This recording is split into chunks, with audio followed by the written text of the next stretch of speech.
Hi everyone, my name is Charlie and today I would like to share all of the unread books from my shelves. Since January, I have not been allowing myself to purchase any new books. This is due to the fact that I had accumulated so many over the last few years and wasn't actually reading them. When I looked at my reading statistics for last year, most of the books that I'd read had either been books that I'd borrowed from the charity shop or that I'd borrowed from the library. My reading wasn't focused on the books that were on my shelves, but when we're thinking about it, because I've purchased them, I'm thinking that I'm going to like them and they're going to be potential favourites. It was focused on books that I was either judging for the Booktree prize or were up for some sort of prize, apart from the fact that I did strive to read every book written by Kate Atkinson last year, which I did, and that became my main goal. Going into this year, I knew that I wanted to only read the books that were on my shelves and basically put myself on this ban of buying new ones. I still haven't spent any of the money that I got on book vouchers for Christmas, and I'm really worried that they're going to run out before I finish reading all of the books. I haven't read all of the books that were on my shelves at the start of the year.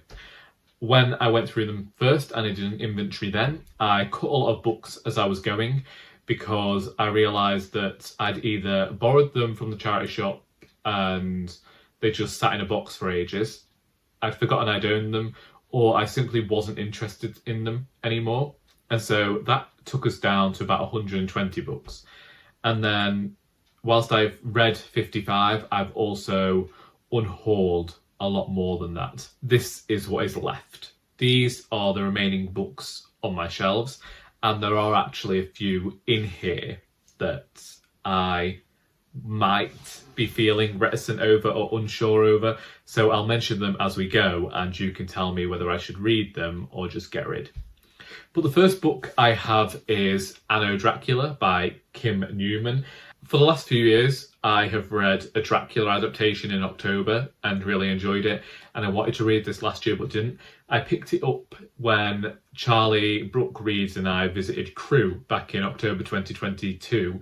At the time I was reading a different Dracula adaptation, and last year the Dracula adaptations that I chose to read ended up not being favourites, but I also didn't want to read another Dracula story then. So I'm saving this book until October, and there is a small chance I might actually end up buying books before then, but we will see. Then I have The Infernal Design Machines of Dr. Hoffman by Angela Carter. Purchased this book in Bakewell last year, and Ed of Gagging for Lit told me that this is one of his favourites. So I am looking forward to this. Angela Carter is one of those writers who I have had a hit and miss relationship with. I really enjoyed the documentary that came out about her, and that's what first spurred me on to read her work. The Passion of New Eve is a book that made me feel so uncomfortable, but I think is incredible. But there are a few in there that I didn't get on with. Similarly, also planning on reading Number 9 Dream and The Thousand Autumns of Jacob de Zoet. This one right here though, I haven't actually got included on my list, so I'm actually about to add one in to my book list. For whatever reason, earlier this year, I missed this one. I can remember from Utopia Avenue that one of the descendants of Jacob de Zoet is mentioned in that book. These two books, definite ones that I want to read. I really enjoy David Mitchell and read quite a few of his a few years ago, and it's only this year that I've been getting back into him. Well, I say that, I read Black Swan Green this month and now I want to read these ones. Remainders of the Day by Sean Bithell. Started this earlier this year and didn't get further than the chapters about March. Now we have our first book that I'm unsure about, and that is Streets of Laredo by Larry McMurtry. I purchased this book in 2020, having previously read and enjoyed Lonesome Dove in 2016. This is the sequel, and in May 2023, I read 80 pages of this book, picked it up last month and only read another 40 pages. I just don't know whether to continue.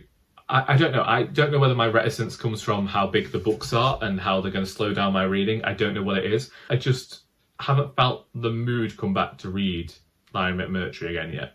And is this book going to be as good as Lonesome Dove? I think that's my problem.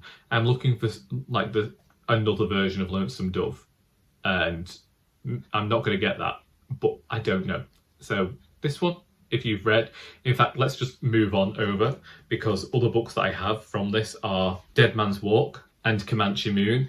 Let me know, do you think that I am going to read these books and enjoy them? Because they've sat on my shelves for 4 years now unread, alongside some more Larry McMurtry. Cadillac Jack, which I've not heard good things about. Horseman, Pass By, Leaving Cheyenne, and The Last Picture Show. Kind of bothers me that this isn't in the same edition as those other ones, but apparently this one's actually a really good one. The only reason I haven't read this trilogy, because they are rather short, is because I read what the first book was about, and I thought I should have really looked up what these books were about first. I'm just not in the mood for a warring family story. Another book that I'm now unsure about is Blood Meridian by Cormac McCarthy. I read The Passenger last month and felt like I'd outgrown this author. I tried to read Stella Maris and it was just a no, but a lot of people call this the Great American Novel. Do I care what makes the Great American Novel? Do I care about reading Cormac McCarthy anymore? The only book of his that I feel like I've particularly liked and suited my sensibilities was No Country for Old Men. A book that's going to be read next month, because it's the final book I have to read by this author, is A Game of Hide and Seek by Elizabeth Taylor. No idea what this book has been about, but this has been one of my projects for the year, was to read all of the books I had from Elizabeth Taylor. I had her entire catalogue, so just got to read this one and then we're done with her novels, and I'll let you know how I'm going to go about her short stories next month. Then we have a few Anthony Quinn. I have previously read and enjoyed Anthony Quinn's books, and now one of my volunteers is reading his works as well. So this one here, I've said if I haven't finished it or read it by next week, she can borrow it, and that is London Burning. Then we've got the book that this same person is struggling with, which is Molly and the Captain, and a book that I acquired from a charity shop at some point in history, Our Friends in Berlin. Then we have a book that I'm not sure I'm going to be reading this year, because I want to borrow the 2 books that precede this, and that is A Wild Sheep Case by Haruki Murakami.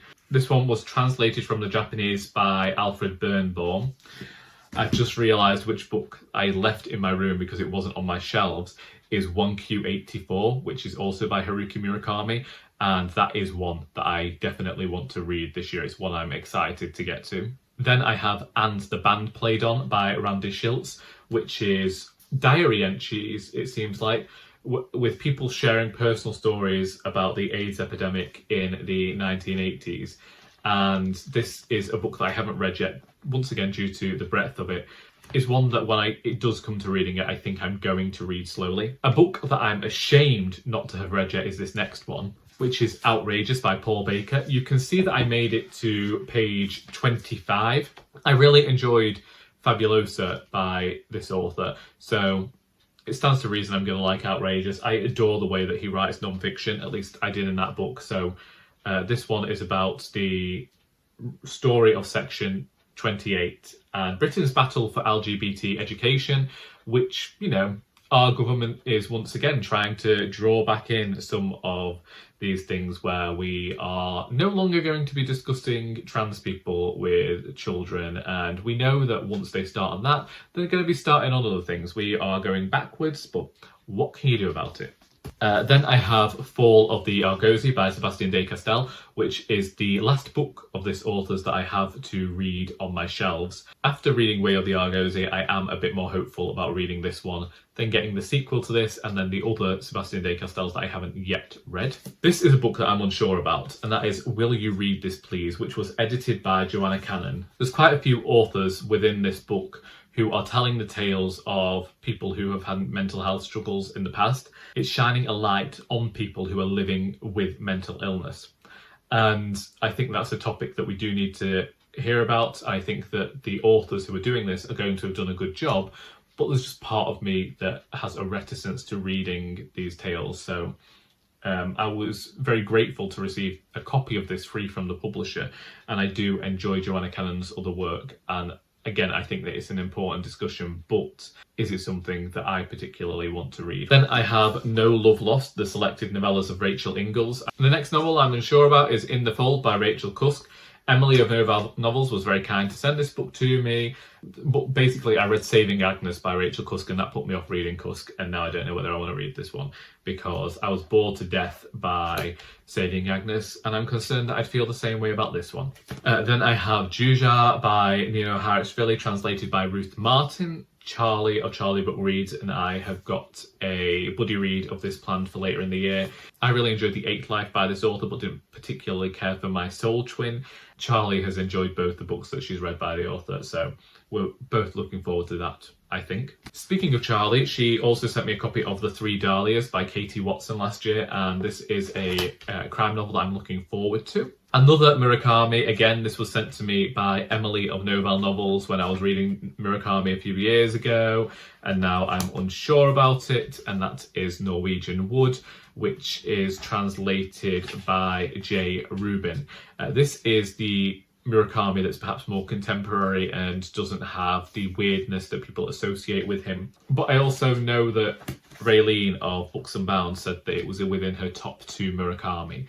And finally, we have the last 3 books of my alternative Women's Prize TBR, and they are The Furrows by Nomwali Sapel, The Whalebone Theatre by Joanna Quinn, and How We Disappeared by Ying Lee. Those 3 books are books that I am hoping to read and finish in July, because I would like to have this project done, and then I want to release some rankings of those books, and then I can also unhaul some of the ones that I didn't like.